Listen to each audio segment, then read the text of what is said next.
আমাদের কি সর্বনাশ হলো, আমি যে বিধবা হয়ে গেলাম, এখন আমার কি হবে? আমার ছেলেটা দুর্ঘটনায় এত অল্প বয়সে চলে গেল।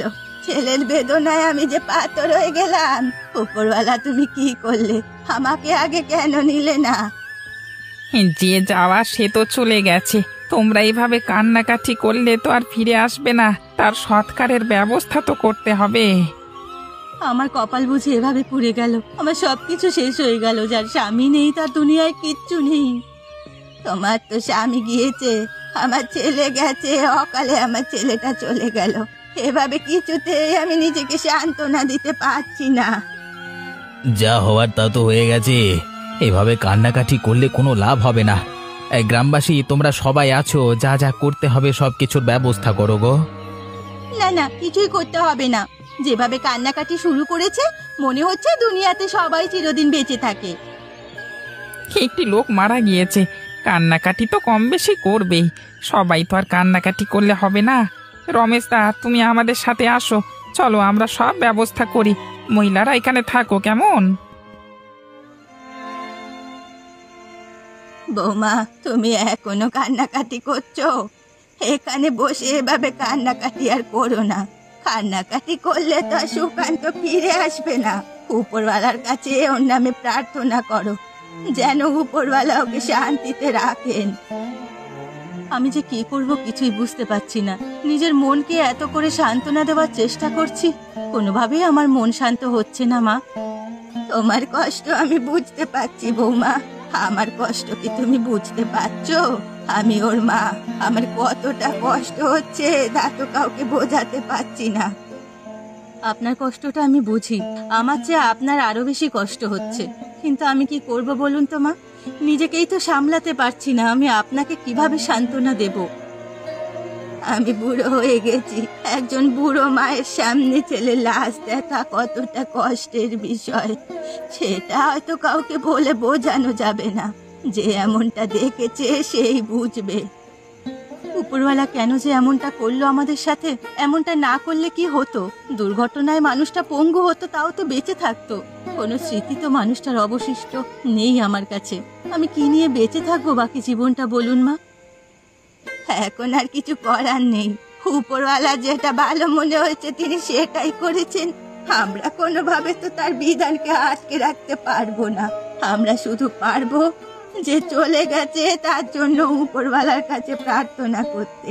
এছাড়া আমাদের হাতে কি বা করার আছে? তুমি এভাবে আর কেঁদো না, আমি তোমার পাশে আছি। এক একজন নবাবজাদে হয়েছে নাকি? সে কখন সকাল হয়েছে এখনো ঘুমিয়ে আছে। বাড়ির সব কাজ পড়ে আছে, এই কাজগুলো কি করতে হবে না? সারাদিন কি ঘুমিয়ে ঘুমিয়ে খায়? খাবার কোত্থেকে আসে তার কি কোনো খোঁজ খবর আছে? কি হয়েছে ছোট বৌমা? সকাল সকাল এত চেঁচামেচি করছো কেন? চেঁচামেচি করবো না তো কি করব? কখন সকাল হয়েছে সে খবর নেই। আপনাদের বাড়ির কাজকর্ম সব পড়ে আছে, সেগুলো কে করবে? আরে, সব সময় বেশিরভাগ কাজকর্ম তো রাধিকাই করে। দেখোনি, গতকাল তোমার বড়দা মারা গিয়েছে। মেয়েটা তো এখনো সেই শোক ভুলতে পারেনি।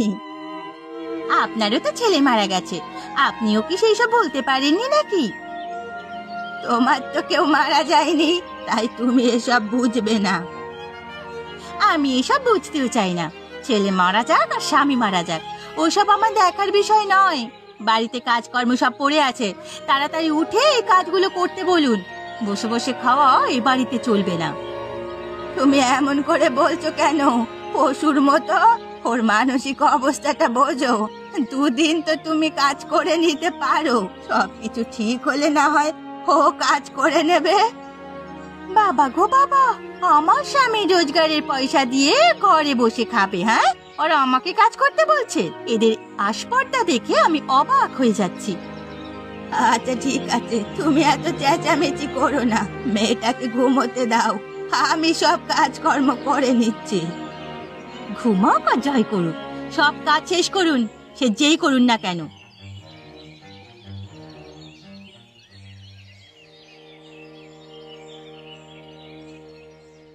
এ কি মা, আপনি এখানে বসে কাজ করছেন? আমি হয়তো ঘুমিয়েছিলাম, আপনি তো আমাকে ডাকলেই পারতেন, আপনি কেন কাজ করছেন? না বৌমা, এমনিতেই কাজ করছি, সমস্যা নেই, তুমি যাও বিশ্রাম নাও, আমি শেষ করে আসছি। এ কি মা, আপনার কণ্ঠ অমন লাগছে কেন? আপনি কি কাঁদছেন? কই না তো বৌমা, আমি কাঁদছি না, তোমাকে বললাম না তুমি যাও, আমি কাজটা শেষ করে আসছি। আমার কাছে আপনি মিথ্যে বলে লুকোতে পারবেন না, আপনি যে কাঁদছেন সেটা আমি ভালো করেই বুঝতে পারছি। কি হয়েছে মা, আপনি কাঁদছেন কেন? কিছুই হয়নি গো বড় বৌমা, সবই আমার কপালের দোষ। এমন পোড়া কপাল নিয়ে এসেছি, দুদিনও হয়নি আমার ছেলে মারা গেছে, আর ছোট ছেলের বউ আমাকে কাজ করতে বলছে। আহা মা, আপনি এসব নিয়ে মন খারাপ করছেন কেন? আপনি আমাকে ডাকলেই তো হতো, আমি সমস্ত কাজ করতাম। আপনি উঠে আসুন, আমি সব কাজ করছি, আপনি এখানটায় এসে বসুন। কাজ নিয়ে আমার কোনো অভিযোগ নেই গো বড় বৌমা, তোমার সাথে ছোট বউয়ের কথাই চিন্তা করছি। সকালে চেঁচামেচি করেছে, বলে কিনা বসিয়ে বসিয়ে খাওয়াতে পারবো না। ও ছোট মানুষ মা, সবটা বুঝতে পারে না, আপনি ওর কথায় কিছু মনে করবেন না, আমি চিন্তা করছি। আপনার সাথে না চেঁচিয়ে আমাকেই তো ডাকলে হতো, আমি সব কাজ করতাম। তুমি কিভাবে যে সব কিছু এত ভালোভাবে সামাল দাও আমি বুঝতে পারি না। আপনার আর এখন বুঝতে হবে না, আপনি উঠে আসুন, আমি কাজ করছি। বাড়িতে যেসব চলছে এসব কিন্তু আর চলতে দেওয়া হবে না। বাড়িতে আবার কি চলছে? কি সব আবার চলতে দেওয়া যায় না বলছো? আমি তো কিছুই বুঝতে পারছি না, একটু বুঝিয়ে বলো। তুমি কি করে বুঝবে? তুমি তো সারাদিন কাজে থাকো, বাড়িতে যে কত কিছু ঘটে যাচ্ছে সে ব্যাপারে তোমার কিছুই ধারণা নেই। আরে বাবা, এত বনিতা না করে বলো তো কি হয়েছে। তোমার এই সামান্য রোজগার দিয়ে এতগুলো মানুষ বসে বসে খায়, এভাবে তো চলতে পারে না। তোমার একটা ভবিষ্যৎ আছে, আমার একটা ভবিষ্যৎ আছে, সব আয় রোজগার এভাবে শেষ করে দিলে হবে? তুমি কি বলতে চাচ্ছ পরিষ্কার করে বলো। তুমি বুঝতে পারছো না? তোমার মা আর তোমার বড় বৌদি তো বাড়িতে বসেই খাচ্ছে তোমার কামাইতে, এভাবে আর কতকাল তাদের খাওয়াবে? সেটা তো তুমি ঠিক কথাই বলেছ, এটা তো আমি ভেবে দেখিনি। ভেবে দেখোনি? এখন আমি তোমাকে বলছি, তুমি ভেবে দেখো কি করবে। কি করতে পারি বলো তো? কি আবার করবে? তোমার মা আর বড় বৌদিকে বাড়ি থেকে বের করে দাও, এভাবে বসে আর খাওয়ানোর দরকার নেই। মাকে কি করে বের করে দিই? তোমার মাকে না বের করো, ওই বড় বৌদিকে বাড়ি ছাড়া করো। আমি বলে দিলাম, জমির ভাগ নিতে পারে। আচ্ছা ঠিক আছে, আমি দেখছি কি করা যায়। সকালে উঠে একটা ব্যবস্থা করবে। আচ্ছা আচ্ছা ঠিক আছে।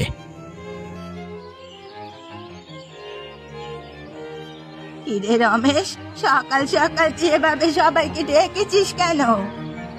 সকালে উঠেই তো আমি কাজে যাই, এজন্য তোমাদের সাথে কিছু কথা আছে, তাই সকাল সকালই ডাকতে হলো। ও আচ্ছা, বুঝেছি, তা ডেকেছিস কেন বল? আমি একা এ বাড়িতে রোজগার করি, আমার একার রোজগারে এমন ভাবে সংসার চালানো যায় না।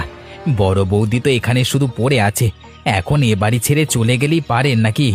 জমি জমার ভাগ নিতে এখনো এখানে পড়ে আছে। এসব তুই কি কথা বলছিস রমেশ? রমেশ একদম ঠিক কথাই বলেছে, আমরা আর এখানে বসে বসে খাওয়াতে পারবো না। আমি বাড়ি ছেড়ে যাব?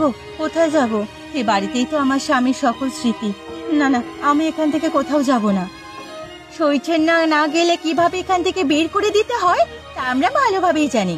সম্মানের সহিত বের হয়ে যাও, না হলে অপমানিত হবে। না, বড় বৌমায় বাড়ি ছেড়ে কোথাও যাবে না। ভেবেছিলাম মা তোমাকে যেতে বলবো না, তুমি এ বাড়িতে থাকবে, কিন্তু যদি তুমি বাধা দাও তাহলে কিন্তু তোমাকে শুদ্ধ বের করে দেব। তুই আমাকে বের করে দিবি রে? আমি তো তোর মতো অমানুষের সাথে বাড়িতে থাকবো না। যদি বড় বৌমারে বের করে দিতে হয় তবে তার সাথে আমিও বাড়ি ছেড়ে চলে যাব। তাহলে তো ভালোই হলো, দুজনে এই মুহূর্তে বাড়ি থেকে বের হয়ে যান, তবে এ বাড়ির কোনো কিছু সঙ্গে নিয়ে যাবেন না।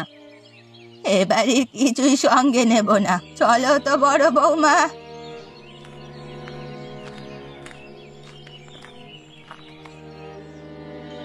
আপনার একদম আমার সাথে চলে আসা উচিত হয়নি মা, কত করে বললাম আপনার আসতে হবে না, আপনি কেন যে আমার সাথে এভাবে এসে ভোগান্তি পাচ্ছেন?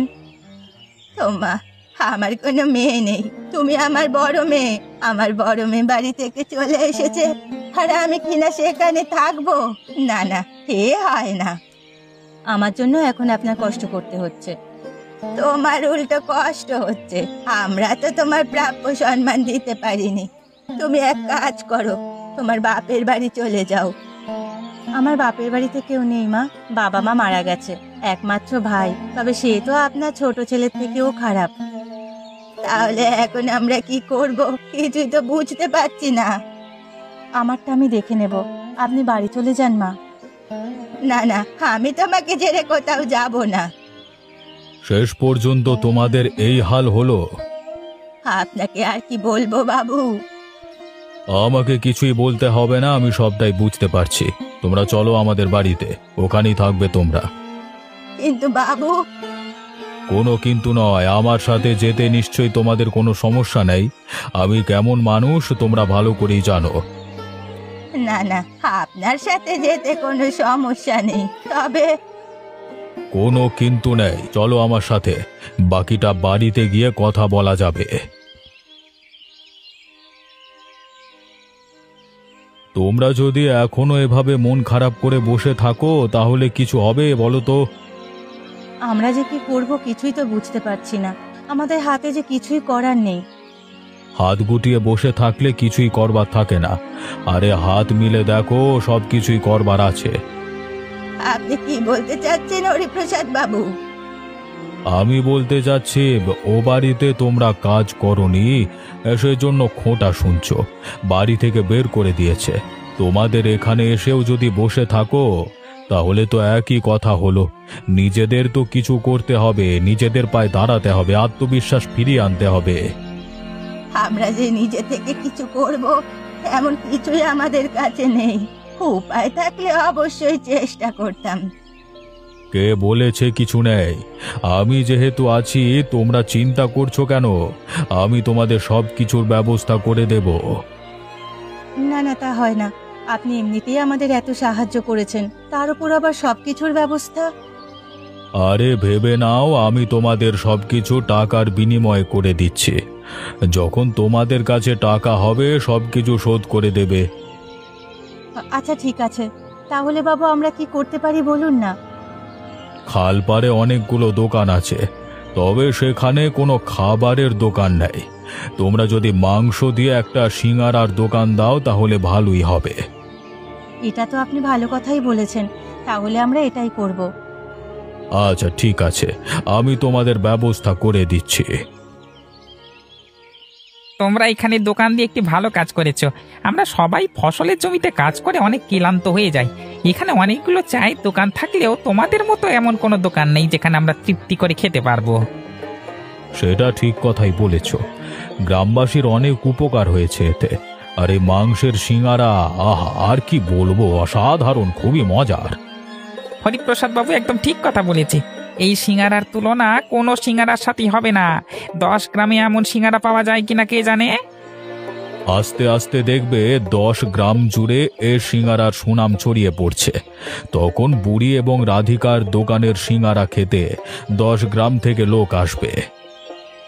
আপনি একদম ঠিক কথা বলেছেন হরিপ্রসাদ বাবু। এখনই অনেক জায়গায় খবর প্রচার হয়ে গেছে। কি গো রাধিকা, ওভাবে দাঁড়িয়ে শুধু কথা শুনলে হবে নাকি? প্লেটে সিঙ্গারা দিতে হবে। আমাদের কি কোনো খদ্দের মনে হচ্ছে না? আরে দাও দাও, আমাদের কিছু সিঙ্গারা দাও। কি বলছেন বাবু? আপনাদের খদ্দের মনে হবে না কেন? আপনারাই তো আমাদের আসল খদ্দের। তাহলে ওভাবে দাঁড়িয়ে না থেকে আমাদের দিয়ে দাও। সিঙ্গারা যত খাচ্ছি মন ভরছে না, মনে হচ্ছে আরো খাবো। হ্যাঁ, যা যা রাধিকা, ওদের সবাইকে সিঙ্গারা দিয়ে আয়। শুনেছি তোমার মা আর বড় বৌদি নাকি গ্রামে খালপাড়ে মাংসের সিঙ্গারার দোকান দিয়েছে। আরে দিক না দোকান, তাতে আমাদের কি হয়েছে? আরে ওতে কোনো কিছুই হবে না। নতুন দোকান দিলে অমন 2-3 জন খদ্দের থাকবেই। 2 দিন পরে দেখবে পথে বসতে হবে। শুনেছি তারা নাকি হরিপ্রসাদ বাবুর বাড়িতে আশ্রয় নিয়েছে, তিনিই নাকি এত সব করে দিচ্ছেন। আরে তুমি এ নিয়ে কোনো মাথা ঘামিও না, এখন করে দিচ্ছি। যখন দেখবে ওদের দিয়ে কোনো ফায়দা হচ্ছে না, তখন দেখবে লাথি দিয়ে দদ্দুর করে দাঁড়িয়ে দেবে, দদ্দুর করে। তোমার বড় বৌদি তো এখন বিধবা, দেখো গিয়ে হরিপ্রসাদ বাবুর সাথে আবার কিছু ঘটিয়ে ফেলে নাকি। হ্যাঁ, ঘটিয়েও ফেলতে পারে। ওসব তার চরিত্রের ঠিক নেই। গ্রামবাসীর সবারই নজরে আছে এসব। কবে দেখবে হরিপ্রসাদ বাবু সহ গ্রাম ছাড়া করেছে সবাই মিলে। সেদিনটি দেখার জন্যই তো আমি অপেক্ষা করে আছি, আর সেটাই দেখতে চাই ওদের কি অবস্থা হয়। খুব তাড়াতাড়ি সেদিনটি দেখতে পাবো এগিনে। তোমার আর বেশি দিন অপেক্ষা করতে হবে না, হবে না। তবে আমি বলে রাখি, তুমি কিন্তু এরপরে তোমার মা আসলেও তাকে এ বাড়িতে কোনো আশ্রয় দেবে না। তখন কিন্তু তিনি দেবাক দেখিয়ে বলে গেছিলেন, আর তোমার বড় বৌদির সাথে চলে গেছেন। না না, তুমি পাগল হয়েছো নাকি? এখন আমি এ বাড়িতে আর কাউকে আশ্রয় দেব না। এবারে সমস্ত সম্পত্তি এখন আমার। আমি কোনো রকমই চাইবো না এবারে কিছুতেই কেউ আর ভাগ বসাক আগে।